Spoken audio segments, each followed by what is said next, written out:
Revision पूरी एक unit का करेंगे, ठीक है। अब देखो एक बात बताना चाहता हूँ, उस बात को आप सुनना। मेरे सामने पिछले कुछ दिनों से एक यूट्यूब चैनल सामने आया था, उसका नाम था वाईफाई स्टडी। सभी जानते होंगे वाईफाई स्टडी के बारे में, बहुत बड़ा एजुकेशन का प्लेटफॉर्म है। लगभग उसके ऊपर 2 करोड़ सब्सक्राइबर है। कितने हैं? 2 करोड़ सब्सक्राइबर है, ठीक है। अब क्या हुआ था, उसमें कोई मैम थी, वो क्या पढ़ा रहे थे, आपके जनरल साइंस पढ़ा रहे थे, है ना। अब जनरल साइंस तो लगभग कम्पिटिटिव जो कंपटीशन के एग्जाम होते हैं उनमें तो चलती है। तो उनमें क्या पढ़ा रही थी वो देखो, मतलब उनके पढ़ाने का जो तरीका देखो। उन्होंने क्या लिखा था, क्वेश्चन क्या था, आपके हिस्टोरी ऑफ प्लांटेरियम जो बुक है वो बुक आपके कौन से वैज्ञानिक की है? तो हिस्टोरी ऑफ प्लांटेरियम जो बुक है वो आपके थियोफ्रस्टस की। किसकी? थियोफ्रस्टस नामक वैज्ञानिक की। अब उसने लिखा था कि जो आपके हिस्टोरी ऑफ प्लांटेरियम है या फिर जो थियोफ्रस्टस है, ये थियोफ्रस्टस आपके जूलॉजी के जनक है। एक बार आप कमेंट करना कि जूलॉजी के जनक कौन है, आप में से कौन कौन जानते हैं। एक बार आप कमेंट करना कि जूलॉजी के जनक कौन है, आप में से कौन कौन जानते हैं। जूलॉजी के जो फादर कौन है ये एक बार कमेंट करो, और थियोफ्रस्टस किसके फादर है ये भी कमेंट करो। एक बार कमेंट करो थियोफ्रस्टस किसके फादर है। हाँ, एक बार बात करेंगे। मैंने आपको जो क्वेश्चन पूछा उसका आंसर दो। एक तो जूलॉजी के जनक, हाँ बिल्कुल अरस्तु। और थियोफ्रस्टस किसके जनक है एक बार कमेंट करना। थियोफ्रस्टस किसके जनक है एक बार कमेंट करो। थियोफ्रस्टस किसके जनक है ये कमेंट करो एक बार।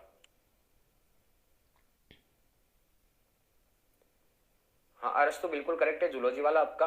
ये बताओ थियोफ्रस्टस किसके जनक है? हाँ, बोटनी की केवी प्रजापति, बिल्कुल एकदम करेक्ट बोले आप।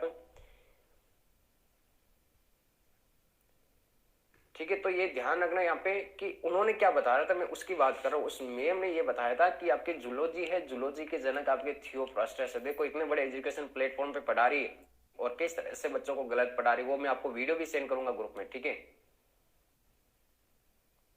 तो अरस्तु तो ध्यान रखना जूलॉजी के जनक है और थियोफ्रस्टस आपके बोटनी के जनक है। लेकिन उसने क्या बताया था कि जूलॉजी के जो जनक है वो थियोफ्रस्टस है। सब जानते हैं कि अरे जूलॉजी के जनक कौन है, आपके अरस्तु है। और ये नहीं, इसके अलावा और क्या बता रही है कि आपकी जो जूलॉजी है उस जूलॉजी के अंतर्गत वनस्पतियों का अध्ययन किया जाता है। किसका अध्ययन किया जाता है? वनस्पतियों का अध्ययन किया जाता है ना। लेकिन ध्यान रखना जूलॉजी के अंतर्गत किसका अध्ययन करेंगे? जीव जंतुओं का अध्ययन करेंगे, वनस्पतियों का अध्ययन नहीं करेंगे। इतना तो आपकी 10th क्लास का बच्चा भी जानता है आजकल कि जूलॉजी के अंतर्गत जंतुओं का अध्ययन किया जाता है, वनस्पतियों का अध्ययन बॉटनी में किया जाता है, ठीक है।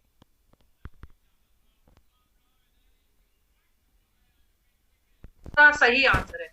बच्चों थियोफ्रास्टस कौन थे? ध्यान से सुनिएगा, अगर मैं बोलूं थियोफ्रास्टस तो आपके दिमाग में एक बात आएगी, भाई थियोफ्रास्टस कौन थे?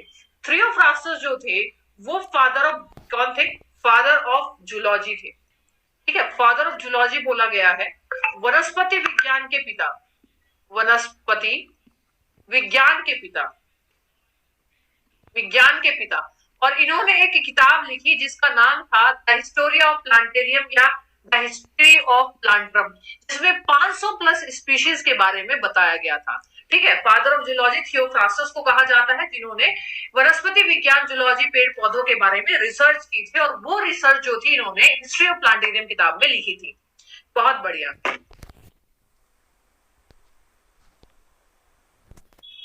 चलिए अब आगे बढ़ते हैं। मैं पटना अगर क्लास लू मनोहर। ठीक है, तो ये सारी जो गलत चीजें पढ़ा रहे हैं ना उस पर ध्यान दो आप। हर जगह मत भटको, अपने ऊपर विश्वास रखो। आप ध्यान रखना और अपने एकदम परफेक्ट तरीके से अपनी पढ़ाई को एक दिशा दो, नई दिशा। क्योंकि अब एग्जाम है, वो एग्जाम आपकी दूर नहीं है, एग्जाम पास में है। तो इतने बड़े एजुकेशन प्लेटफॉर्म पे इतना बड़ा कुछ हो रहा है लेकिन उस पर किसी ने ध्यान नहीं दे रहा है। और बस हाँ, सच में ये है सर, वो गलती क्यों? देखो उनको मतलब अब एजुकेशन प्लेटफॉर्म है वहां पे, है ना। कोई भी पढ़ा सकता है, कोई भी का मतलब वहां पे इंट्रोडक्शन दो, अपना इंटरव्यू दो और आप वहां पे पढ़ा सकते हो। अब क्या है कि वो क्या चाहते हैं कि कोई भी टीचर क्या चाहता है कि वहां पे मेरी अगर जॉब लग जाए तो मैं अच्छे खासे पैसे कमा सकता हूँ पढ़ा करके ऑनलाइन। और पढ़ा करके ऑनलाइन पैसे कमा सकता है तो वो एक तरीके से धंधा मान लेते कि हमारा ये तो धंधा है। अरे पढ़ाई को कोई धंधा थोड़ी कहा जाता है यहाँ पे, पढ़ाई को धंधा थोड़ी कह सकते, ध्यान रखना, है ना।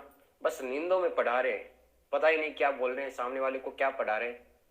बस कुछ छुटपुट क्वेश्चन बना लिए और क्वेश्चन के आधार पे बता रहे ये है ये।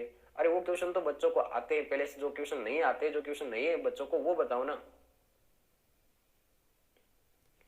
चलो छोड़ो उनकी बात, हमारी बात करते हैं यहाँ पे, है ना। तो एकदम